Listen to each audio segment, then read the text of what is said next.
right, welcome to another edition of the Headline High. I'm your host, Larry H. Gardner. We are on WNRV 1081.com. Nerves DJs, you get on your nerves. Whew. After taking a week off, I had so much. I don't even feel like I took a week off. I do have a guest in the building. You get it together. I'm getting together. You would see this. I'm like, yesterday was shout out to DJ Johnny O. Shout out to Cutmaster Slice, DJ Ellery Smith, and everybody else. Big Hef, Sugar Booger, and everybody else that attended yesterday here at Nerve DJs, the Men's Mental Health Summit. We're having one July 21st on Monday, starting at 6. So if you are a man and you feel like you need to talk to other men, no judgment zone right now. You know, it is what it is. You can get stuff off your chest. A lot of stuff that I didn't know. Shout out also DJ L Dog and everything else. So shout out to everybody that came out yesterday for this. Shout out to DJ Ellery for the White Party, the Botanical Garden. 1,400 people were there at this particular time. I'm still buzzed about that too. Shout out to Marie Caver and Angel, Agent A, that came out as well, along with a whole bunch of other people that I seen everybody that I knew, even people that I ain't knew seen in years that came out to this white party. Growing up time, and it pushes away the tragedy we already know about tonight that they're doing in the pretty much shout out to Black Lives Matter Cleveland, Tonya Goldsby, for getting everybody the stuff from Rainbow Terrace, Gardner Valley. You know, as a week ago, it blew up. They're still investigating everything. One of the complexes blew up, which led to the explosion and corrosion of the other complexes, which put 150 people out. Some people have been relocated and stuff like that. Relocated and everything else like that. Shout out to Councilman Richard Starr for helping get those people there along with other people. And shout out to the community. Y'all showed up for these folks. And shout out to the young man that's still fighting for his life. 2 people have been released from the hospital. You still have 3 that are still in the hospital from that explosion. Nobody, thankfully, was killed. Unfortunately, I cannot say the same thing about Texas, where the flood has claimed the lives. First it was 68. Now it's 102 people, including teenagers and children. It hit a Christian youth camp first. And now to the idiots that voted for this MAGA idiot President Trump. And the early warning signs was one of the things taken away. Y'all feel good about yourselves about if the flood thing was there. Maybe they would have found out and got out of there before the flood killed them and drowned them. Y'all good about that? Y'all feel good about that? Y'all still supporting this idiot? Yeah, I don't think. Yeah, thank you. Y'all shouldn't feel good about it at all. You MAGA people. I'm keeping it clean right now. Also, speaking of the orange one, President Trump said that the Epstein list that everybody's been talking about, we voted for him because of the Epstein list. He said that we're not chasing down a pedophile list, because it's too much time. Yeah, because you're on it, sir. That's why nobody's taking it out, because you are on it. Speaking of on it, and everybody knows I'm not going to even discuss the Diddy trial. All I'm saying is that the federal government didn't land the RICO charge that they were supposed to, that they didn't land. So he was acquitted of the RICO charge, another charge, but he was convicted of the prostitution charge and another charge. So Diddy was convicted of, out of the 5 counts, 2 of the 5 counts, both of those counts, but the bigger charges, the RICO charges, could have landed him for the rest of his life in prison. That carried a minimum sentence of 25 to 30 years. It didn't happen. So shout out to, but I'm not shouting out to nobody. By the way, people, please do not act like y'all won something about throwing baby oil on yourselves. That is disgusting. That is absolutely, yes. Y'all, ew. Really?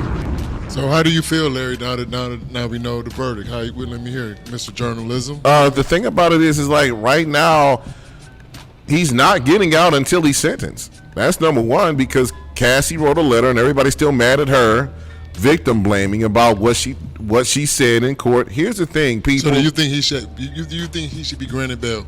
Nah. Not really. Because the simple fact of the matter is that has he learned his lesson? That's the main thing. You may have gotten off on the RICO charges, but I always said that the federal government has a 99.99% conviction rate. Yeah, because they just throw a lot of charges on, so they can make you feel intimidated. But here's the thing, though. Did he not get convicted of something? Well. Yeah. That's the main thing. Two out of the five counts he got convicted on. Each carries a maximum of 10 years apiece. I don't think they're going to give him a maximum. That's just me. But the thing about it is like the minimum is like 2 to 4. So, and since quote unquote he's a first time felon, that means that he has carte blanche to if they can set up the sentencing the way that they want to set up the sentencing as far as that. But Cassie, like I said, it depends on if he's learned his lesson. Now, before y'all start screaming free R. Kelly, he's already been sentenced and convicted. Y'all might want to calm that down over there. But if I were Diddy, and if I were to just get probation, I'm chilling. I'm taking he might just be over an island with Russell Simmons. Period. So it is what it is.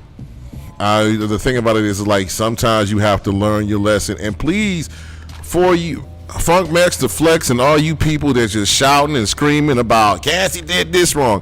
When the federal government subpoenas you, you go. Period. Thank you. Calm down for all that. She should just give the money back. He the one settled out of court.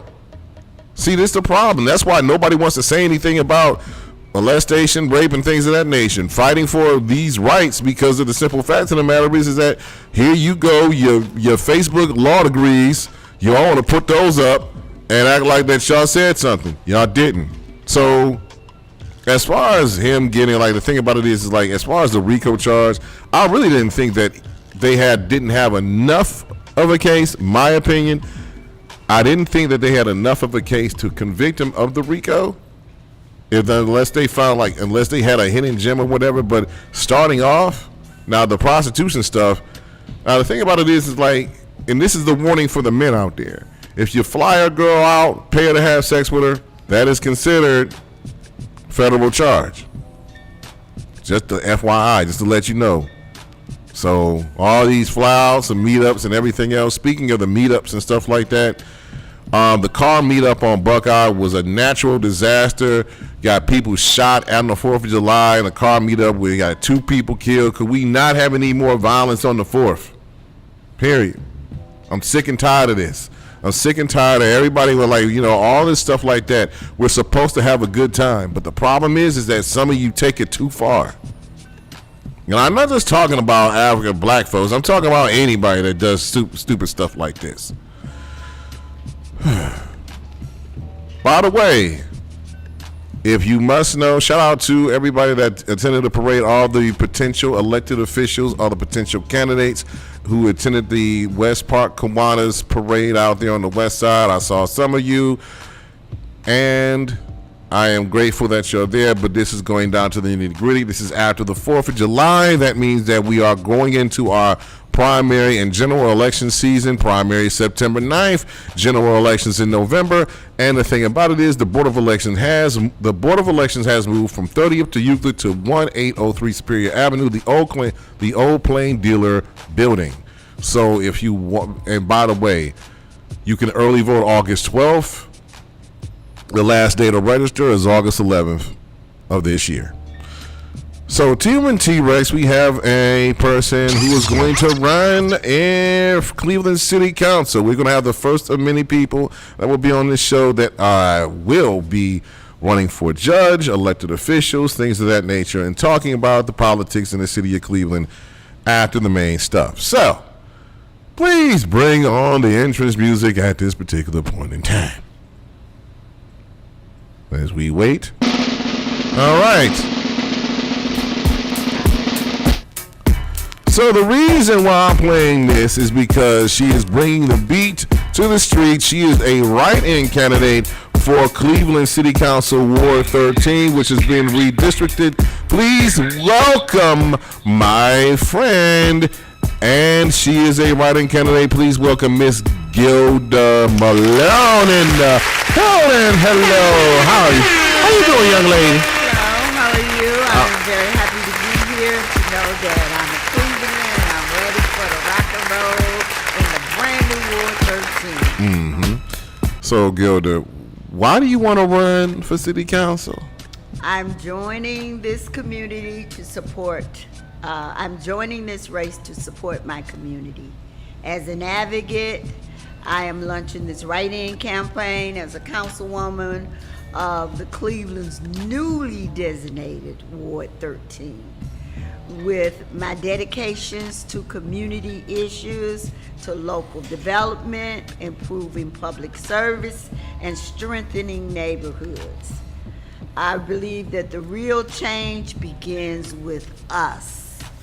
Together we can create a brighter future for our families, transform the brand new Ward 13 into a thriving, united community. As you know, that ward consists of Bel Air, Puritas, which has been a neighborhood that has had segregation for many years because it was a historical black neighborhood. That's where most of the people came over to work at Ford and at Chrysler, and it is continuing to be a thriving neighborhood with few to no vacancies.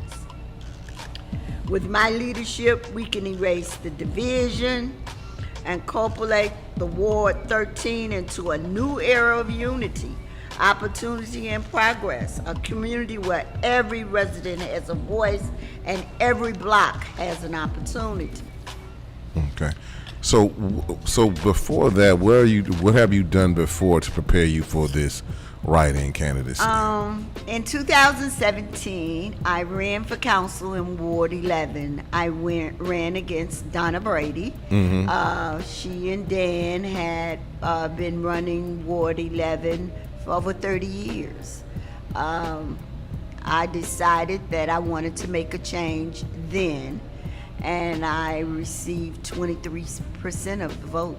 I knocked on doors, I campaigned really hard, and I was happy to get 23% since my incumbent she probably got 1,900. Okay. So what I'm concerned about in this race too, and in my community, is to get people to understand your vote count and to come out to vote. We cannot afford to let people win with such less numbers. My opponent now, he ran his last election, he only received 2,900 votes, 2,800 votes out of 15,000 people. We need to decide who's going to be our leaders, and we need to look for people who can lead us. Okay. That would, the thing about it is you're running against Kelly? Yes, I'm running against Brian Casey. Casey. And he's Ward 16 now. Okay. So who's over there in Ward now? Isn't that Kelly? Kelly, what happened was they took away Ward 11. They took away Ward 16. Okay. And they kept Ward 11, but they turned Ward 16 into Ward 13. Okay. And they gave Kelly my community. I live at because of the West redistricting. 30. Yes, because of the gerrymandering. Pretty much. That's what we call it, a spade right now. Yeah. Gerrymandering. So they gave him my ward. So I inherited him. He didn't inherit me. Okay. And I became concerned and decided to become a write-in because I've been an advocate in that community for many years. I started a block club on my street when I first got there. I've been there for 18 years. I am the go-to person. I help everybody. When anything new or bad, good come to the neighborhood, I go look into it. Because as I told you, we don't have abandoned houses in my community. Okay. We don't have a lot of gunshots as you go to sleep at night. You know, I live in a peaceful, pretty quiet neighborhood. Well, and Ward 13 is pretty much mostly west side of Cleveland, correct? Yes, it's all west side of Cleveland, and it has its boundaries. It goes down to 150th. It comes all the way back up Puritas, and it goes all the way across to 117th. Okay. And the thing about it is, like, you're taking the right-in approach. Is there a reason why? I am taking the right-in approach because I initially worked with a group that came to my neighborhood to work on food desert. But I have my campaign person here with you, and he can tell you more about the store. But I took on that store as a plus for my neighborhood because they came and they said they didn't want to drink beer, wine, cigarettes, and they just wanted to give people fresh vegetables. And upon doing that, Casey has fought with them, and he hasn't inherited the board yet. And in his fight with them, he's tried to deter the zoning board from us moving forward with them. And we had one day left, and it was a write-in because when he felt like he had no opponent, he was comfortable. So I decided to give him a run for his money. So that means he's going to have to work on getting some votes now. Because what I did learn, the Center for Community Solutions, if you just want to know a little bit about my ward and what's the difference in my ward and what's the difference in Kelly's ward, is that my ward, 11, the persons in a near poverty under 200% count is 15,000. In Kelly's ward, a person in or near poverty under 200% of poverty is 12,000. That's two wards next to each other. That's 3,000 more people in my ward that's in poverty. So I needed that grocery store, and I there was a need for them to have that service station so that they can service the people in that neighborhood, and they could have other revenue, which was the service station. They weren't bringing beer and wine. They weren't bringing cigarettes. They're not going to have people standing out all night. They're not going to be open all night. So I wasn't trying to see where Kelly was pushing them away, because I could see that we are in a definitely food desert. And there's not a difference with less than 500 people in both wards. 11 and 16. So I'm just really trying to push for a food desert to end in our community. So it made me have one day left. And that one day I took the opportunity and went down and did a sign up and became a write-in, and I'm a write-in. And everybody wants to say it's hard to be a write-in, but it's not hard. All I have to do is meet the people where they're at. Okay. So speaking of write-in, what is the process about going for being a write-in? What is the process? What a write-in means is that your name will not appear on the ballot. It has, the Cleveland Board of Election will produce a ballot the day that you walk in the polls, and you have to literally just write my name in, GILDERMALONE. And that's what's considered a write-in. But I will be working toward information will be provided for official write-in template.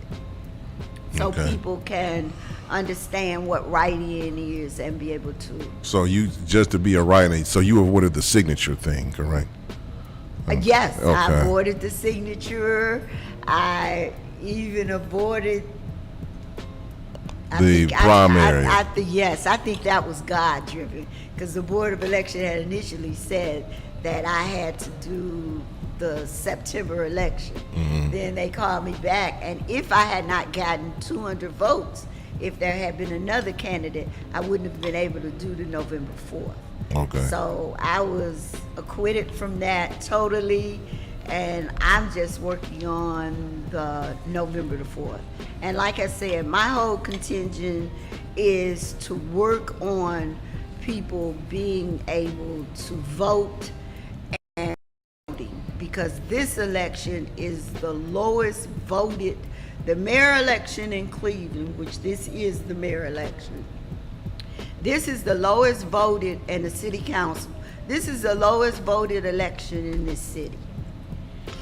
Well, well, pretty much after you have the Cleveland mayor's race and the city council and the judges, pretty much after some people call it the debacle of the 2024 election, which has included the presidential and all the senators and stuff like that. And by the way, Trump's quote-unquote big beautiful bill passed through the House and the Senate.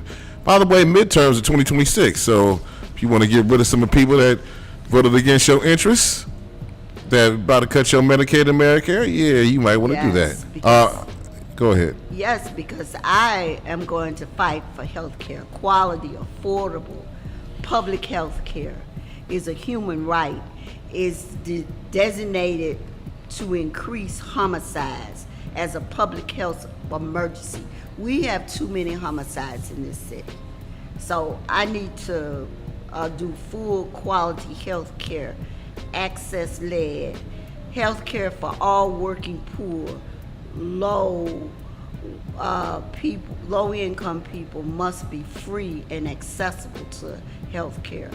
I want housing to do better, increase public housing, the need for protection and expansion to end neighborhood gentrification, tax abatement, tax incentive financing, effective of housing moratoriums, recessing without contingency plans under anything that comes to this town.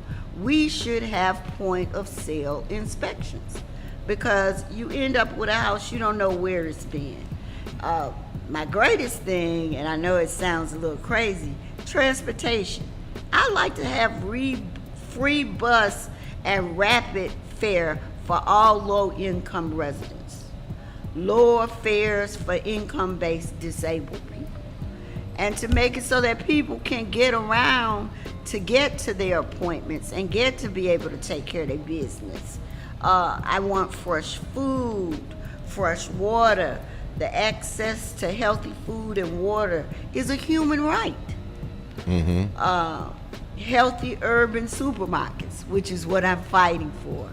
And this list didn't just start for me. I put together a group of people in 2020, and we went to the MLK, and we went over a list of the things that we wanted to push to Mayor Bibb.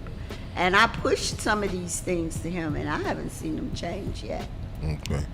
So the thing is that you pretty much, the good thing about the writing is that you go into the general. The bad thing is, as far as the writing candidate, somebody can write in there somebody else's name instead of yours. How do you feel about that? Well, if you write in someone else's name instead of mine, that vote won't be counted.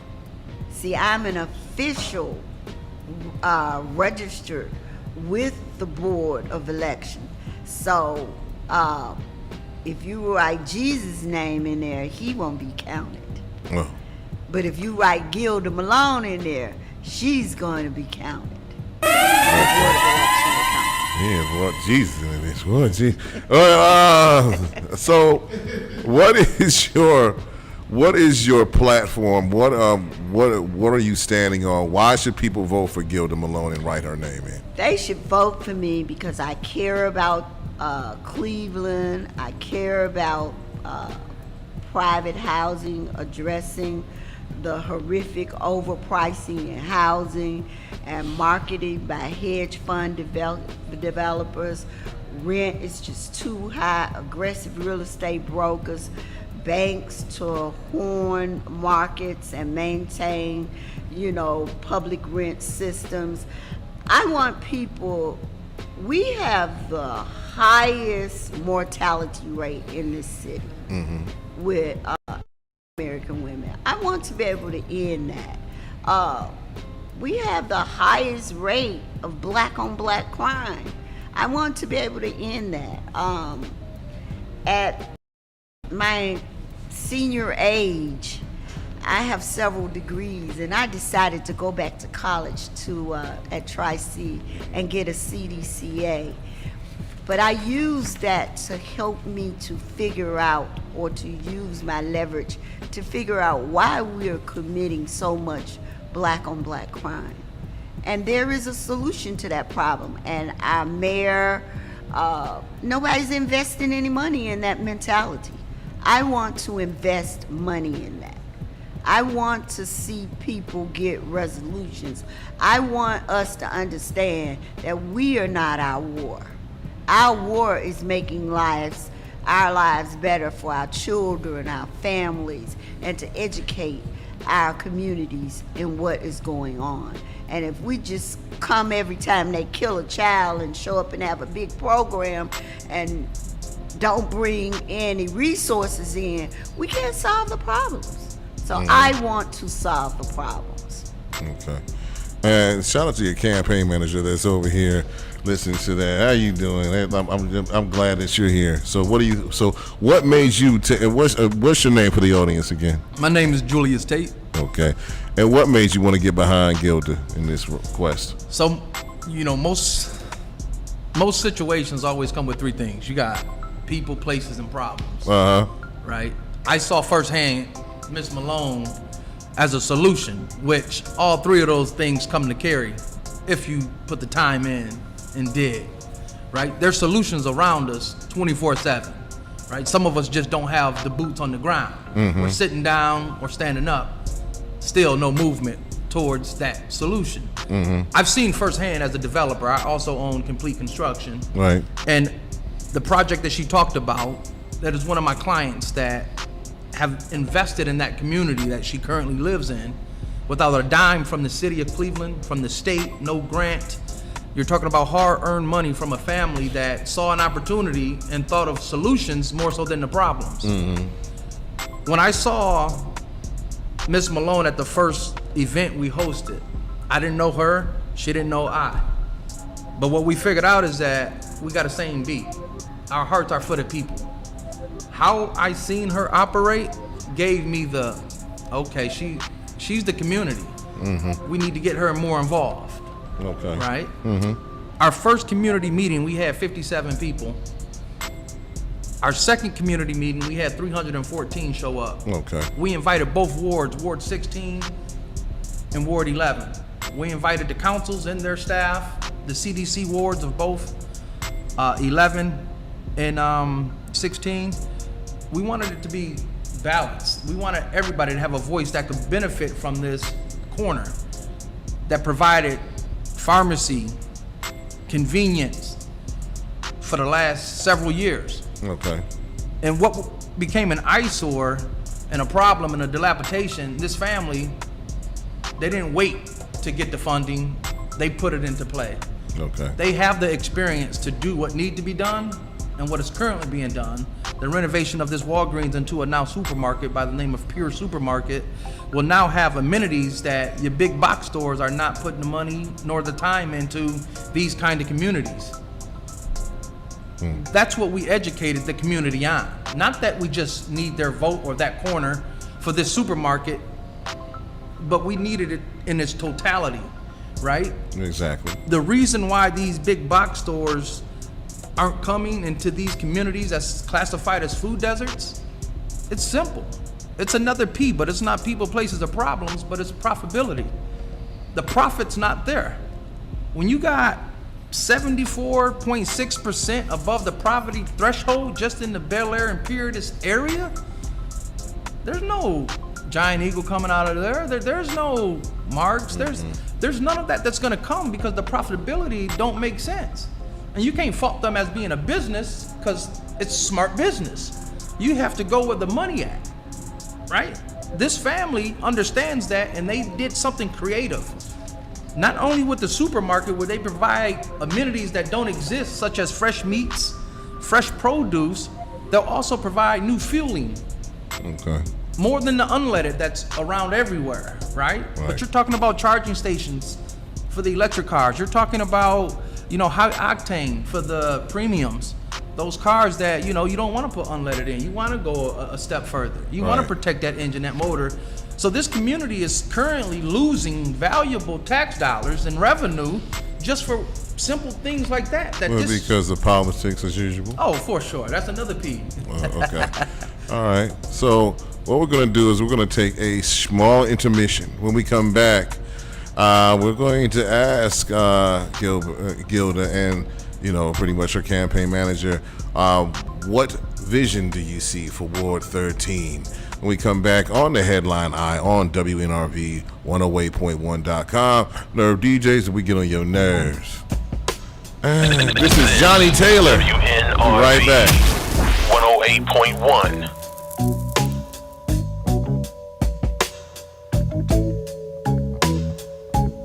I'm tired of lying, peeping and hiding in low-class places. Oh, I'm so tired, baby. I'm tired of worrying whenever I come home late with your lipstick traces. Oh, yes, I am, baby. You can rest assured my woman's no fool. She can tell I've been loving you. Stealing your love is getting harder and harder. The excuses I've been giving just won't hold water. I'm running out of love. Getting hard to think of an alibi. Running out of love. Getting hard to think of an alibi. Can't say goodbye.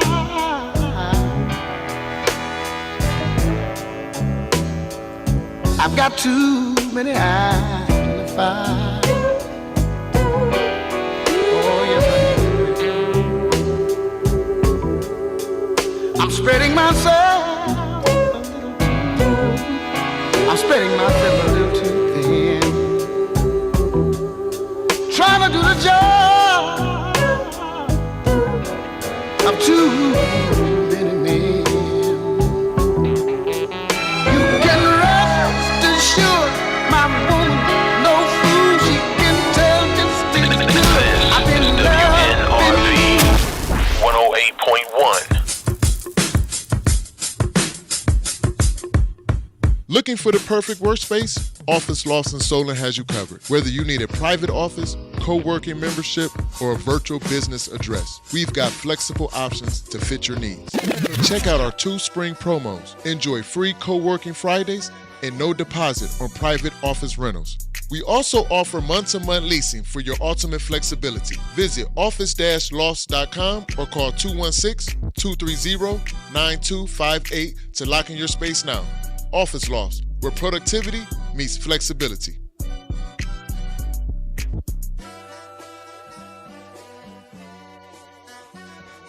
See you soon. Wagwan, this is Miss BBC, your reggae woman. Make sure you tune into the Headline Eye on WNRV 108.1.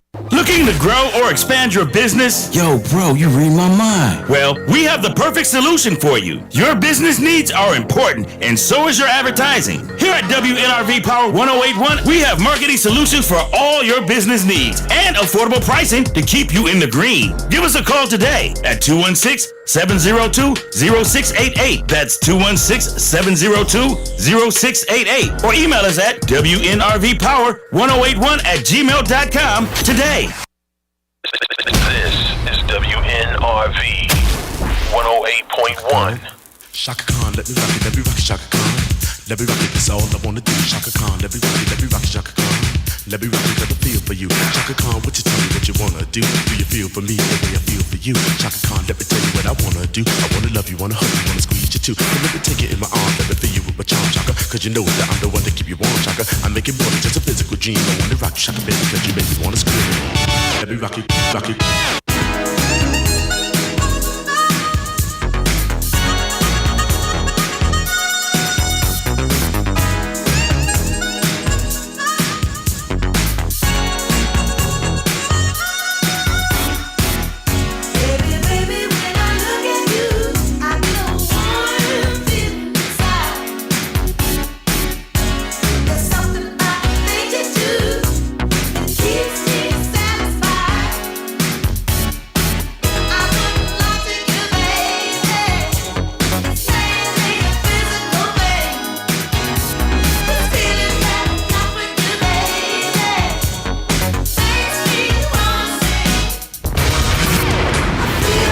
We're back on the Headline Eye on WNRV108.1.com. Nerve DJs, we're getting your nerves good with Miss Gilder Malone, who's was a write-in for Ward 13, Westside Ward 13. So, what is the one interesting thing about you that people don't know? Have you been in Cleveland all your life? No, I am from Montgomery, Alabama. I was born and raised. I graduated from HBCU. I came here many years ago. I raised a son who graduated from Heidelberg, who's now a very successful business person in Columbus, Ohio. I'm a civil rights kid. I came with the civil rights movement in my soul. Okay. So I've been on the streets of Cleveland fighting and advocating and an activist since I got here, since I came here. And what year was that? On the streets here in Cleveland? Yeah, what year did you come to Cleveland? In 1984. So I've been here 30-some odd years. Okay. I've fought with the help alleviate overcrowdedness in the jails. I've fought with 137 shots. I mean, I've just, whatever came up that I could go and be a helping hand, I took the initiative without fear. Okay. And what HBCU did you graduate from? I graduated from Alabama State University. Oh, shout out to Alabama State. What's the mascot there? Hornets. The Alabama State Hornets. Yes, we have a lot of people in Cleveland that are graduates of Alabama State University. A lot of them. Really? Yes. Shout out to the HBCUs in general. You can get HBCU education and still be functional. Period. And I be wouldn't have changed it. Oh, I wouldn't have done anything other than, because what I learned from Alabama State University, I used to make it a joke. I could take it anywhere in the world and still make it work. What was your major? I majored in criminal justice. I minored in psychology and special education. And then I came on to Cleveland and I got 2 more degrees. I have a degree in electronic engineer from Tri-C and information technology. I guess you could say I love school. Right. Then I went back 2 years ago and I received a CDCA from Tri-C so that I could work with the mental health and drug SUD. And it's just been a lot of fun. I've worked in the field for 4 years, if not more. I worked with Lisette Quiones with a drug rehab program, and I've worked with Pleasant People.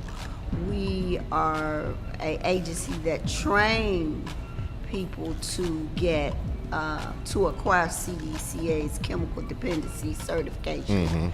And we also train people to do workshops for DIP, driver's intervention. So, what was your occupation when you got to Cleveland? What did you do?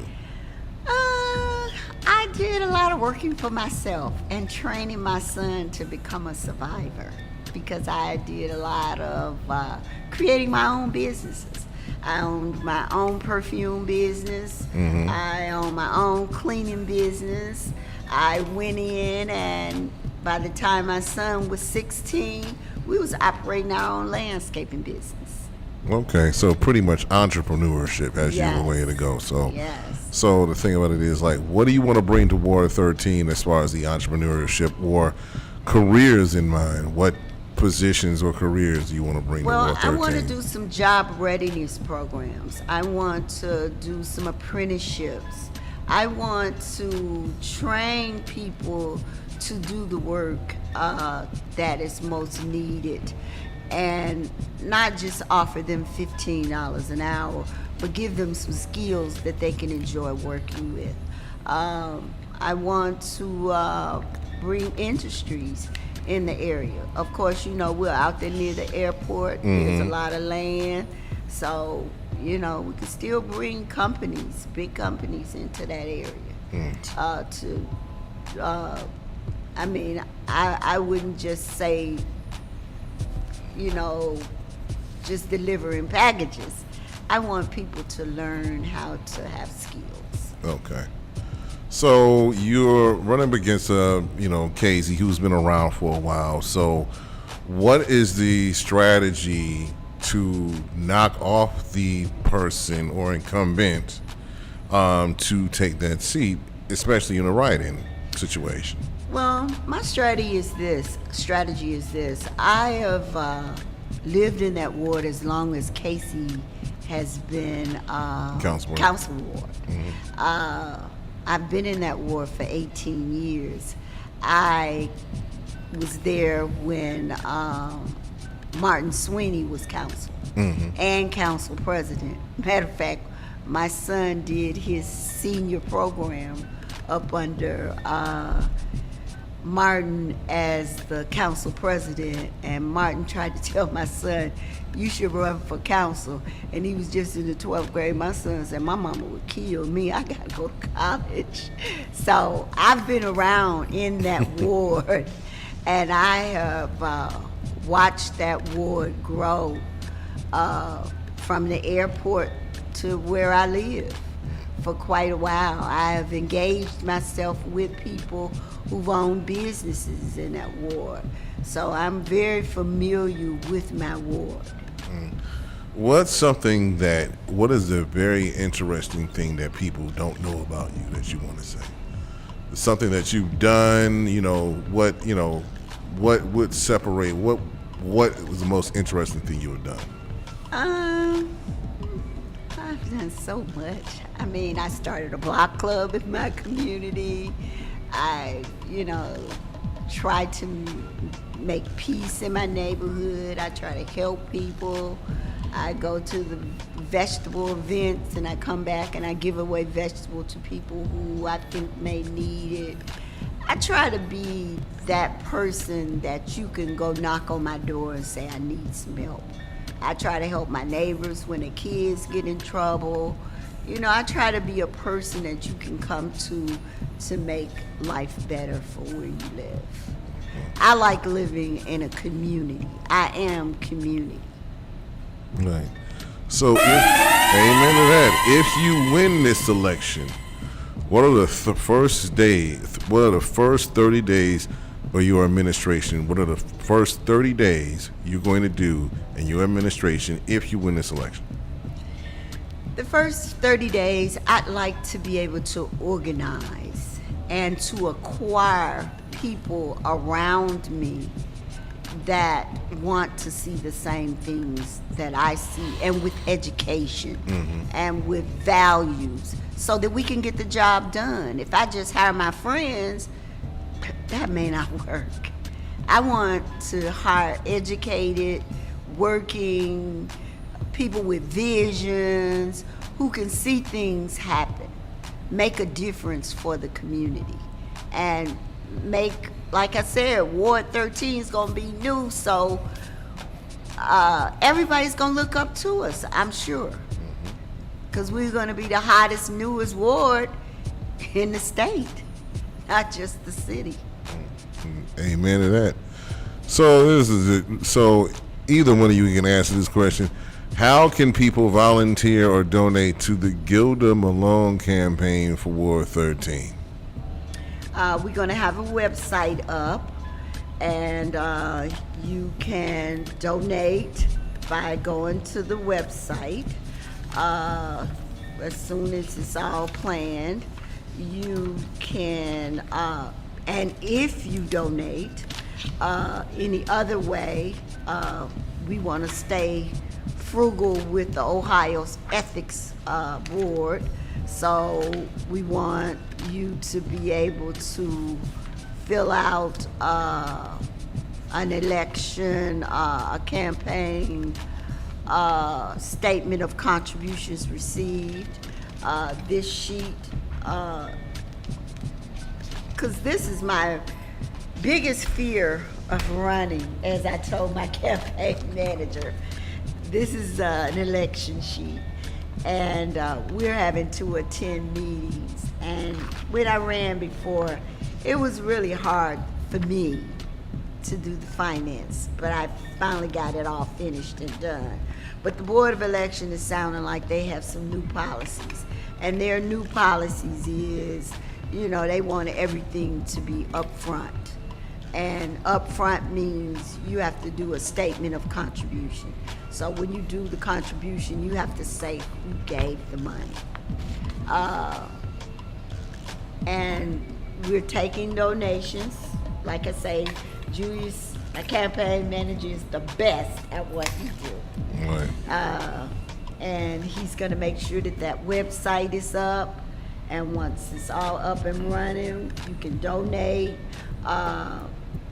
If you go to any of my old websites, you can see I do have a process, a plan.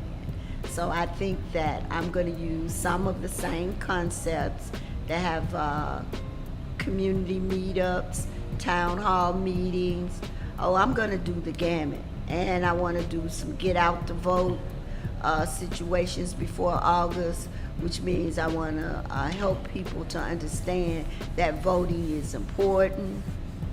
So I have a lot of little things, a few big things. I have a lot of people that support me that are statewide. So I'm gonna be calling them and asking them to give me whatever support they can to let them know that they've been knowing me for years and I'm a great candidate. If I may, Go ahead. To answer that directly, you can get more information or contact us by info@teamgmcward13.org. teamgmc@ward13.org. Yes, Okay. that's going to be the website. It's under construction right now. As of this week, we've got a couple things that we just added on, but those would be the links for you to go to if you want any information. Whether how you want to get a part of the campaign, and if you want to be a part of the volunteer team. Yes. How if somebody wanted to volunteer or be a part of the campaign team, how would they get in contact with you or Gilder to do that? They can start today. They can start after this show. They can contact me direct, 440-503-5867. You can email us again at info@teamgmcward13.org. Okay, so pretty much they can email. They can email it, or they can call you directly. Correct? Yes. Okay. Or they can even reach me at 216-440-3141. Okay. So the thing about it is like we have an issue as far as you speaking of property and buying the land. Of course, the Cleveland Browns, bought the land in Brook Park. They want to move to Brook Park, and the city is fighting that, along with everything else like that. So how do you feel about that issue? Well, the Haslows have the right to their money, but Cleveland has the responsibility to its communities. And this kind of shows that we haven't always been responsible. Mm-hmm. Because if we were responsible, as I said about a year ago, I went to a meeting they was having at the lake. They were doing the lakefront development, and I spoke out on it. And my speaking out said that Cleveland is always pushing for something, a stadium, a baseball field, a football field, but you don't want to include everybody. You have to include everybody. Mm-hmm. And if you include everybody, we wouldn't be having the poverty and the lack of economic justice, which is fueling this community system of violence. Okay. So when you have this millions and millions of dollars that the Haslows brought to us, we should have been doing a lot more to develop our communities. Mm-hmm. Mm-hmm. So, I can't say I'm for it, against it, but I sure know that Brook Park is going to develop. Old Brooklyn is going to develop, because that's a lot of money to go somewhere else. And Cleveland needed that money. So, we got to do better. And maybe if we do better about looking out for our people, then, money just won't slip through our hands like that. True. So the thing is, I'm going to say this, and an issue has come up. So Cleveland.com and other people have reported, and I don't know, T-Rex, if you've seen this. This dude named John Williams put up banners in the community. He's a realtor. He buys houses and stuff like that. So one of the shout out to, first of all, I'm going to give a couple of shout outs here. Shout out to Pastor Kenneth Keefe of New Life Community, State Representative Darnell Brewer, Mariah Crenshaw, and Cleveland City Council President Blaine Griffith for putting out this man's audacity to put up this billboard. First of all, he says that, if your house is trash, we'll pay cash. And then the second thing is that he put up this sign saying, yes, we buy crack houses. What is your opinion about what he said before I get into mine and get into him, period, Gilder? Well, we go back really far with drugs, and I don't have the man's name on the tip of my tongue. And they came in and brought drugs to our city. And that has been the demise. So now, I guess this person who's a developer, he wants us to feel like we living in a crack city. And I refuse to believe that. You come to my house, I have a nice lawn, I have a nice house, and I live comfortably because I fight for where I live. So we're gonna have to challenge people like him and that put up signs of bullets. There was one down there near the Word Church that had some bullets on the billboard. So I think that these people like him is going around putting things up to make us feel bad about where we live. I have no problems with where I live other than making it a better place.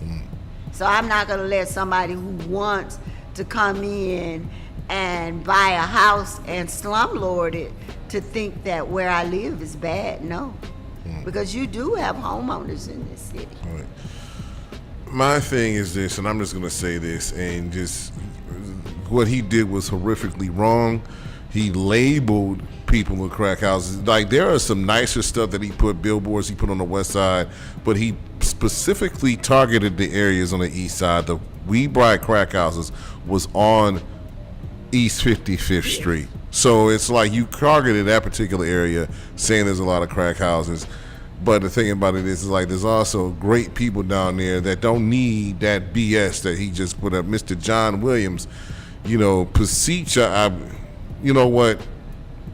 You need to go to the lines for real. I'm tired of you. And the thing about it is like I'm sick and tired of these people who think that because they own corporations that they can put up any nasty thing they want to degrade our citizens here, and that's not cool. That's not cool at all. That's not good for him to do that, and he needs to be canceled, period. Don't buy nothing from him. If you do business with him, don't do any business. If you're anybody that works with this man, don't do business with that man until he comes out and publicly apologizes and begs the city for forgiveness. I'm sick and tired of people thinking that they can come up here, run up in the city of Cleveland, act like they want to take over, and then treat the citizens like garbage. I'm not for it. I'm sick of kiss my behind. You're not going to do that. And if you don't apologize to the city of Cleveland, to the city council, to the city of Cleveland residents, especially down there, go back where you came from, and if it's under a rock, please crawl under that. See, that's a law that we should change. If you don't live in Ohio, you don't live in America, you shouldn't be able to buy property. It's all right. Other countries, you can't go to no other country and buy their property. No. You come to America and buy the whole whoop-de-whoop. It's crazy, man. It is crazy.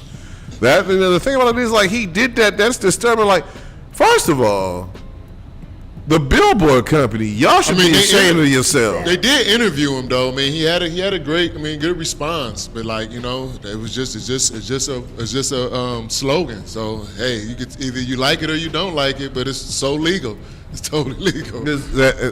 I know, but like some things but it's a moral. I'm just like, I have a morals clause, and I keep that morals clause close to my heart because that's what my mother and father said, keep that, whatever you true to, stand 10 toes down on it and keep that close to your heart. That's what they taught me. And the thing about it is like, I'm very upset that but the thing about it is like, when you see something like that, I'm glad that the residents of the city of Cleveland saw that.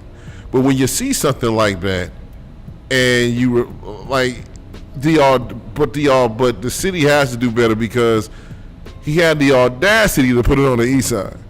He ain't put it nowhere near. He ain't put it in Bracknell. He ain't put it in Mentor on the Lake, Lakewood. He ain't put it there. He put it right smack in the middle of the heart of the community in the city of Cleveland on the east side. He had the audacity to do that, and the audacity for him to do that, to me, is just sickening. Well, we have to mobilize black communities to vote as never before. And we are preparing to employ strategies of the civil rights movement to fit this. We know what works, but we are not willing to continue to make it work.